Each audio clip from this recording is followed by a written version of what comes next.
ይህ ነገር እውነት ነው እንዴ? በጣም ብዙ ሰዎች ቪዲዮውን እየተቀባበሉት ነው። ምን አጋጠመው? የሰው ልጅ በጣም ክፋቱ ደግሞ ጊዜ መርሳት ነው።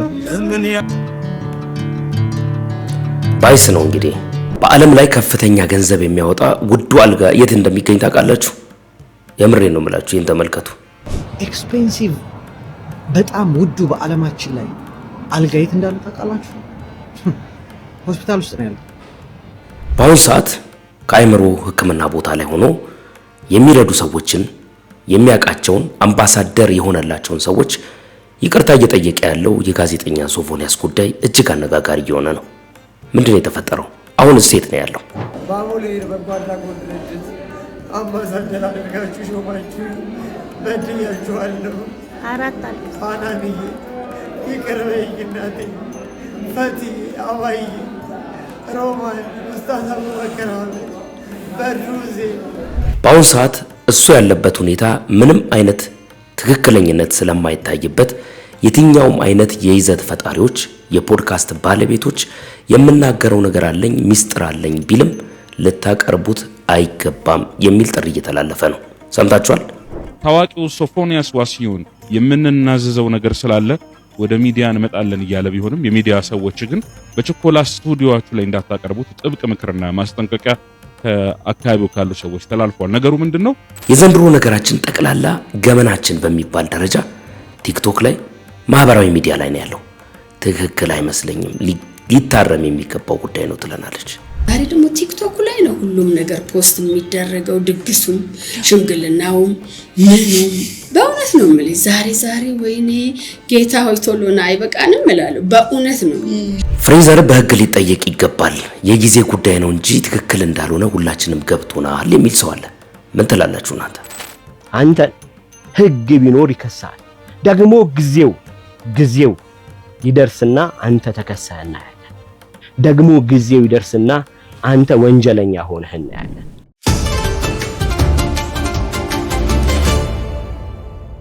ሰላም ውድ ተመልካቾቼ እንደምን አላችሁ? እንደገና በሌላ ቪዲዮ ተመልሼ መጥቻለሁ። እስከ ፕሮግራሙ ፍጻሜ ድረስ አብራችሁኝ እንድትቆዩ እየጋበዝኳችሁ፣ ለዚህ ቻናል አዲስ ከሆናችሁ ሰብስክራይብ ማድረጋችሁ እንዳይዘነጋ፣ የደወል ምልክቷንም አንድ ጊዜ ብትጫኑ ቶሎ የሚለቀቁ ቪዲዮዎች እንዲደርሷችሁ ማድረግ ትችላላችሁ ማለት ነው። ከሰሞኑን ብቅ ብያለሁ፣ እንደገና ተመልሻለሁ።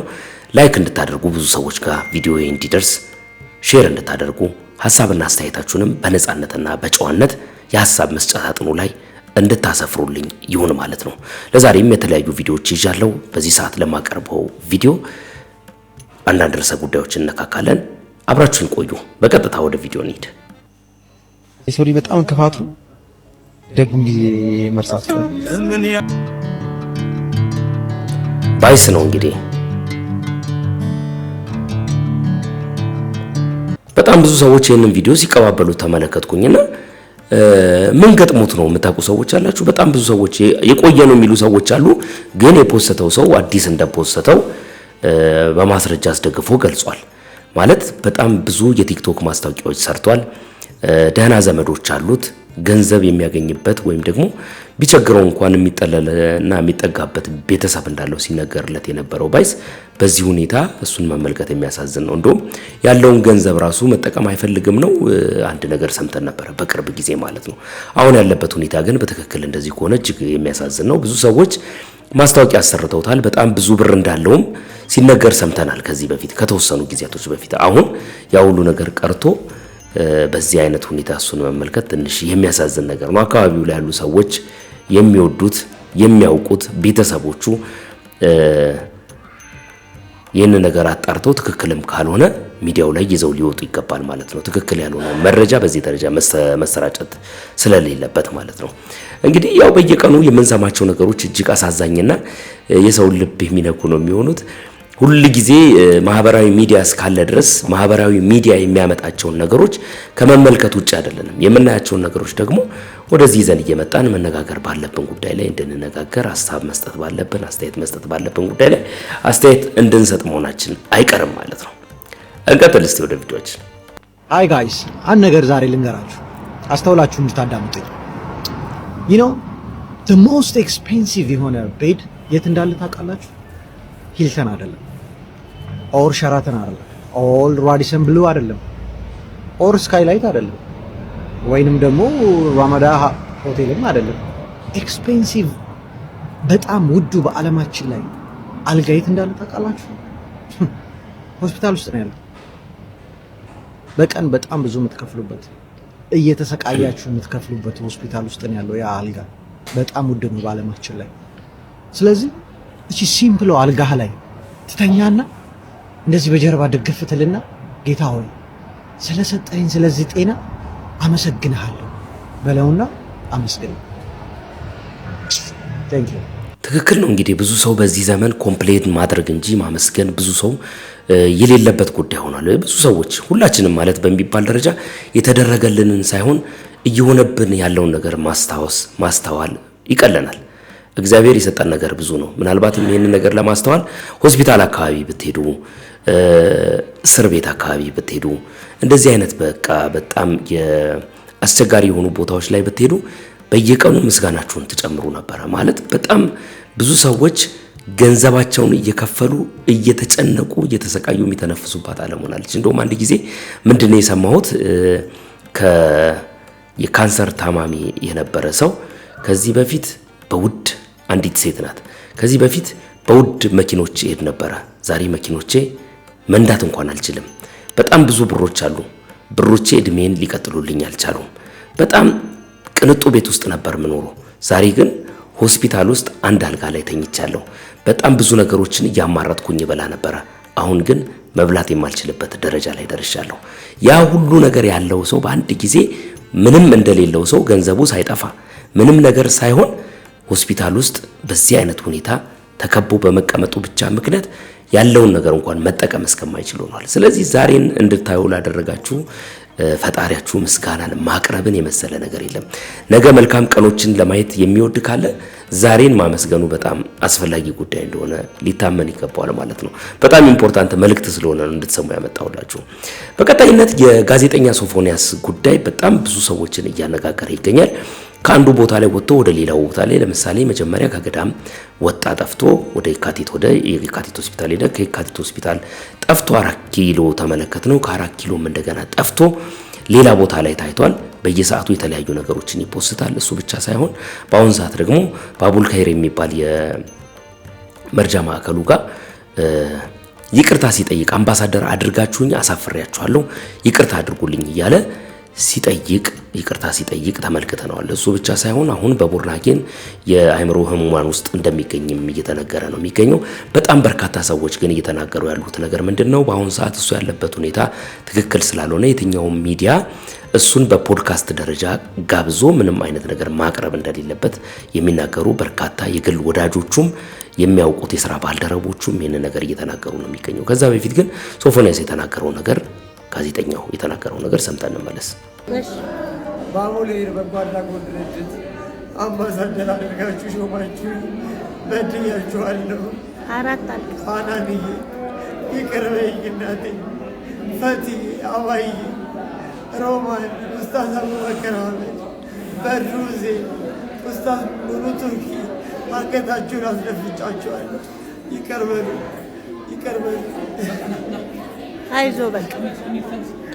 ያንን የመሰለ አቋም የነበረው ልጅ በዚህ ደረጃ እንደዚህ ሆኖ ማየቱ እጅግ በጣም ልብ የሚሰብር ነገር ነው። አንዳንድ ጊዜ በህይወት ውስጥ የሚያጋጥሙ ነገሮች በጣም የሚያስደነግጡ ይሆናሉ። ነገር ግን ይህንን በቀጥታ ሰዎች እያያያዙ ያሉት ከምን ጋር ነው? ከፍሬዘር ጋር ነው። ፍሬዘር ለህግ ማቅረብ ሲገባው ልጁን በዚህ መልክ እንዲሆን ምክንያት ሆኖለታልና በህግ ሊጠየቅ ይገባል እያሉ የሚያነሱ ሰዎች አሉ። በትክክል እንደዛ ነው ወይስ አይደለም? ጉዳዩን ማየትና በደንብ ማጤን ተገቢ ነው ብዬ አምናለሁ። በጣም በርካታ ሰዎች በወቅቱ ማጋለጥ ተገቢ ነው ብለው ከፍሬዘር ጎን እንደቆሙ ይታወቃል። ፍሬዘርም ከሚሰራቸው የዩቲዩብ ቪዲዮዎች እንቅስቃሴው ጋር ተያይዞ አንዳንድ ኮምፕሌኖች ተነስተውበታል።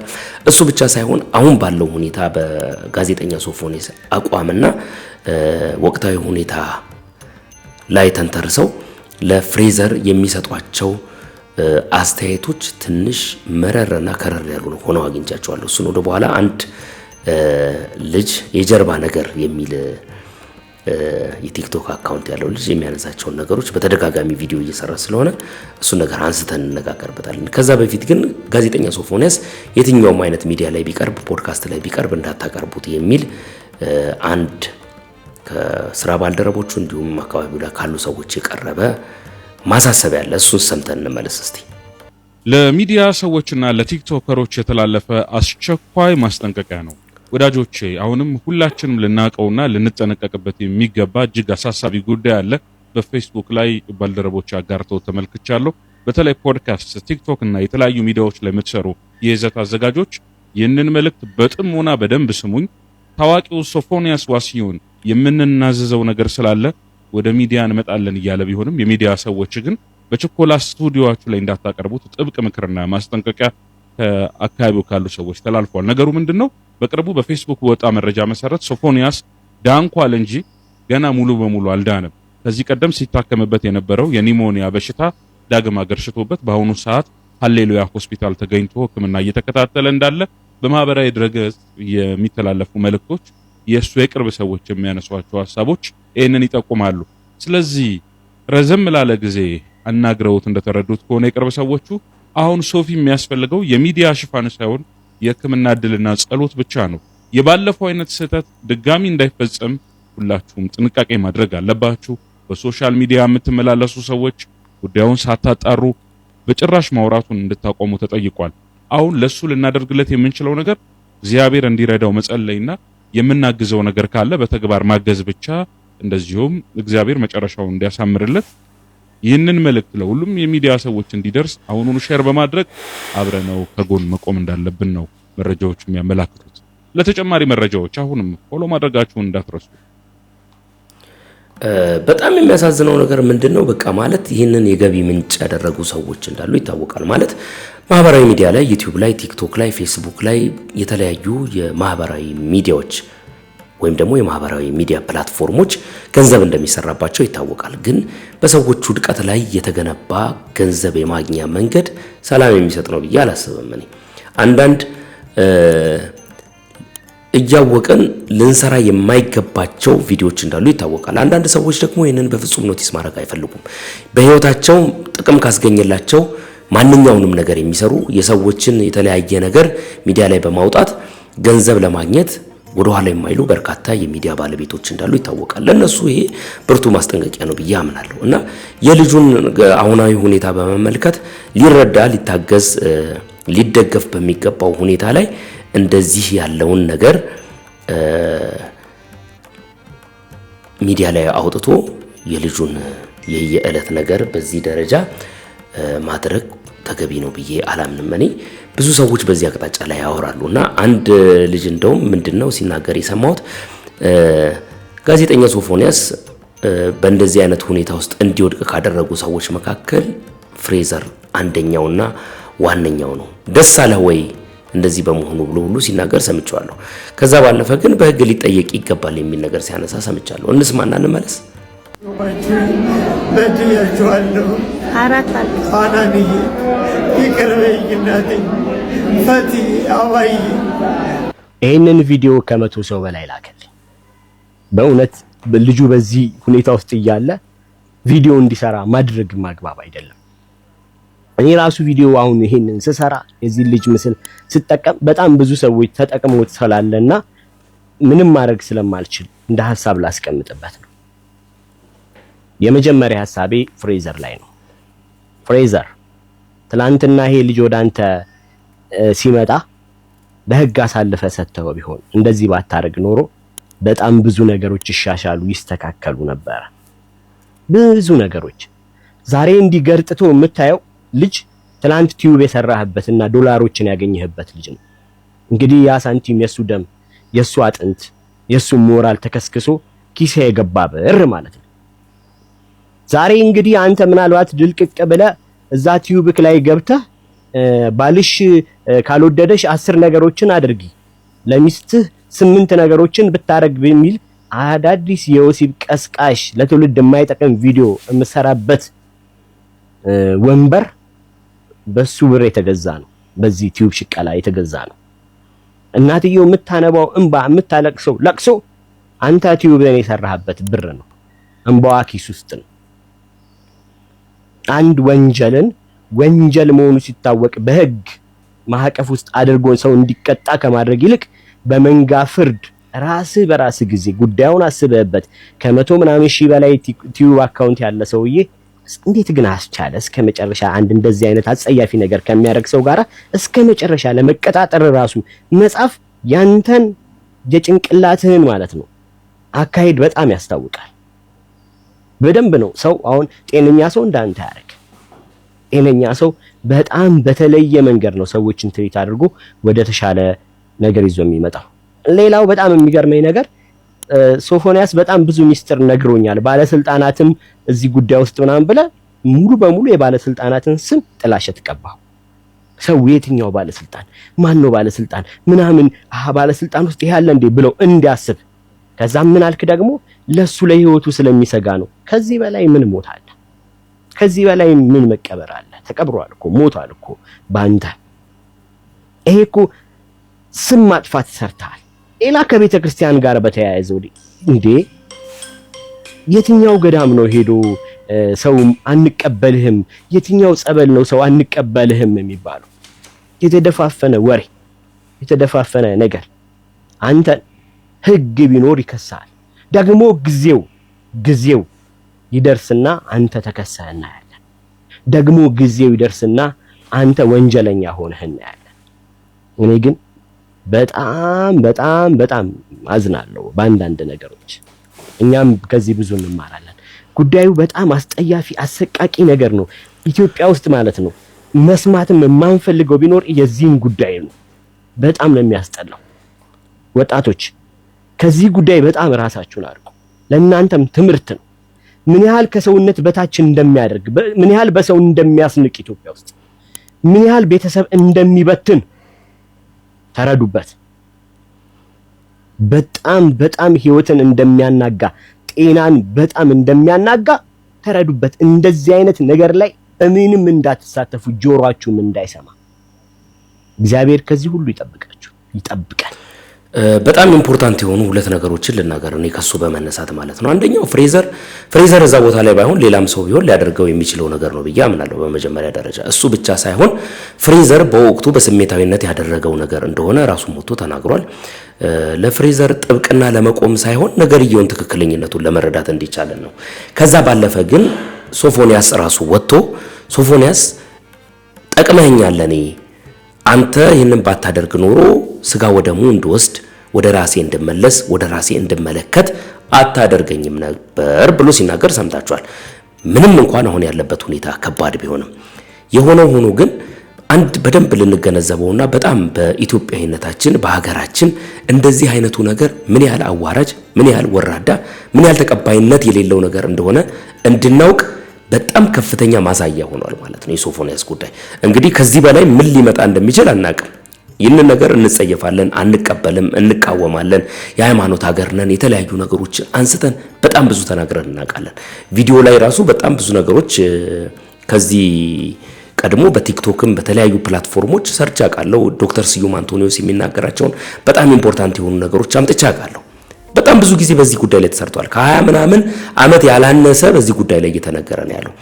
እንደዚህኛው ጊዜ ግን አደባባይ ላይ ወጥቶ ነገርየው የተዋረደበትና ሁሉም በአንድ ደረጃ እንዲነቁ ያደረገ ነገር የለም። ለዚህ ጉዳይ ደግሞ ጋዜጠኛ ሶፎንያስ ተማግዷል ብዬ አስባለሁ። በቃ ማለት እሱ እንደዚህ ባይሆን ኖሮ ሌላው ሰው አቅልሎት እንደፈለገው የሚሆንበት አይነት መጥፎ እንቅስቃሴ ነበረ ማለት ነው። ከዚህ በኋላ መቼም ያጋልጡኛል፣ እንደሱ ነው መዋረደው፣ እንደዚህ አይነት ነገር ይገጥመኛል ብሎ በጣም በርካታ ሰው በዚህ ህይወት ውስጥ ያለ እንኳን ማለት ነው እንደሚጠነቀቅ በጣም እርግጠኛ ነኝ። በሀገራችን እንዲህ አይነቱ ነገር በቀጣይነትም እድል ፈንታ እንደሌለው ማሳያነቱ በአሁኑ ሁኔታ በዚህ በጋዜጠኛ ሶፎንያስ ሁኔታ መጋለጡ በጣም አሪፍ ነገር እንደሆነ አስባለሁ። የሱ ነገር ቢያሳዝንም የሱ ሁኔታ አሁን ያለበት ነገር እጅግ በጣም አስጨናቂ ቢሆንም በሀገራችን ላሉ የመጪው ትውልድ ወጣቶችና ቤተሰቦች በጣም የማንቂያ ደወል ሆኖ ያለፈ ጉዳይ እንደሆነ ይሰማኛል። እና ከዚህ ጋር በተያያዘ የሚወጡ መረጃዎችን እንመለከታለን፣ እናያለን። አዲስ ነገርም ካለ ይዘንላችሁ የምንቀርብ ይሆናል። ለአሁኑ ግን ለብዙዎች የጠቀመ ብዙዎችን ያስደነገጠ ብዙዎችን ደግሞ ያነቃ ነገር እንደሆነ በግሌ ይሰማኛል። ለእናንተ ምን እንደሚሰማችሁ አላውቅም። በዚህ ጉዳይ ላይ ያላችሁን ሐሳብና አስተያየት በሐሳብ መስጫ ሳጥኑ ላይ ብታሰፍሩልኝ በቀጣይነት ለምንሰራቸው ቪዲዮዎች በጣም ኢምፖርታንት ግብአት ይሆናል ማለት ነው። እንቀጥል።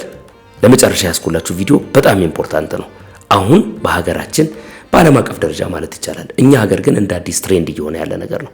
በጣም ስለሚጠቅማችሁ ስሙት፣ ሰምተን እንመለስ። ዛሬ ደግሞ ቲክቶክ ላይ ነው ሁሉም ነገር ፖስት የሚደረገው፣ ድግሱም፣ ሽምግልናውም፣ ምኑም።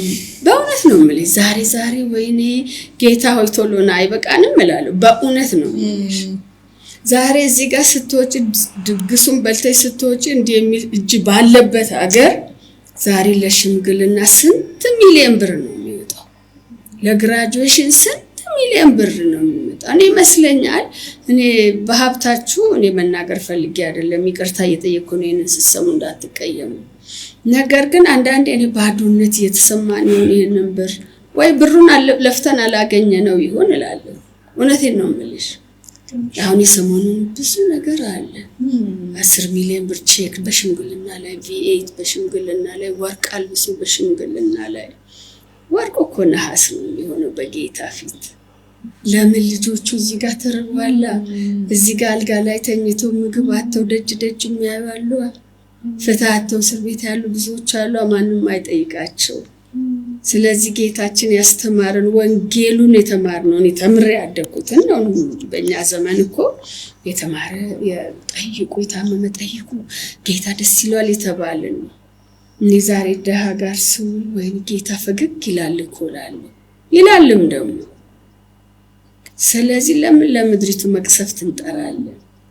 በዚህ እንዲ ዛሬ ሂጂ እስቲ ወደ አማራ ክልል ሂጂ፣ ወደ ትግራይ ያለው ችግር ያለው ጎዳና ላይ የተፈናቀለው እዚህ ደብረ ብርሃን ቅርብ ሂጂ፣ የተፈናቀሉት ልጆች ትዳራችን እንዲባረክ የተባረከ ልጅ እንዲሰጠን እግዚአብሔር እንድናገለግል እኮ እነኚህን ሰዎች ጠይቀን እነኚህ ሙሽሮች እዛ ሄደን ብናስመርቅ እኮ ጌታ ደስ ይለዋል፣ ይባረካሉ፣ የተባረከ ልጅ ይወልዳሉ።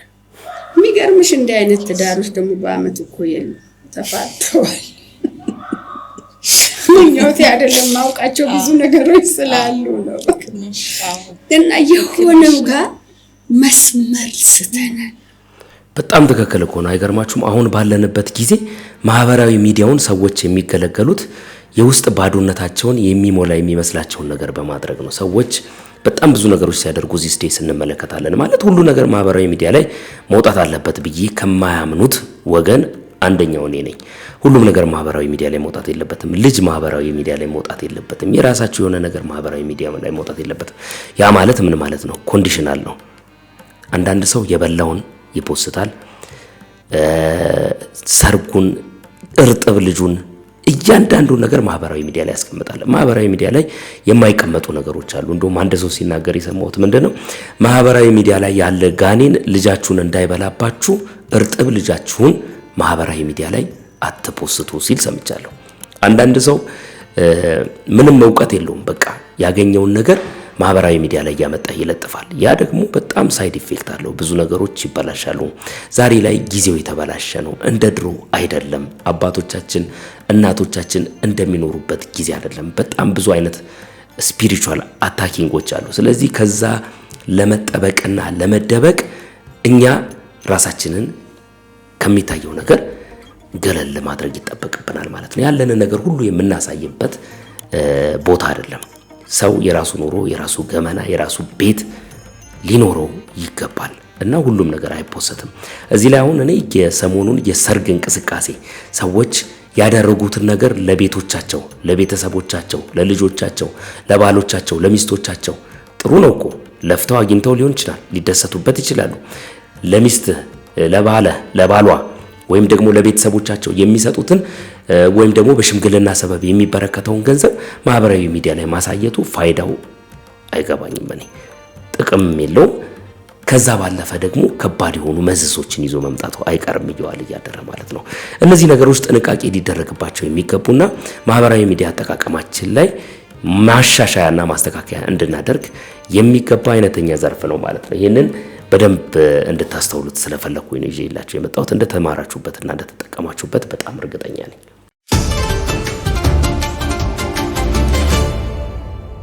ውድ ተመልካቾቼ እንግዲህ ለሰዓቱ ያስኩላችሁ ቪዲዮ ይህንን ይመስል ነበረ።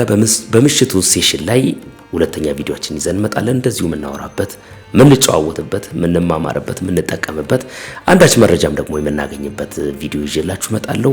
እስከዚያው ድረስ አብራችሁኝ የቆያችሁ ሰዎች ቪዲዮውን እስከዚህ ሰዓት ካያችሁ ላይክ ላለማድረግ ምንም ምክንያት የላችሁም ማለት ነው። ሐሳብና አስተያየታችሁን በነጻነትና በጨዋነት በሐሳብ መስጫ ሳጥን ውስጥ አስቀምጡልኝ። መልካም ጊዜ፣ መልካም ቆይታ ይሁንላችሁ። ወዳችኋለሁ።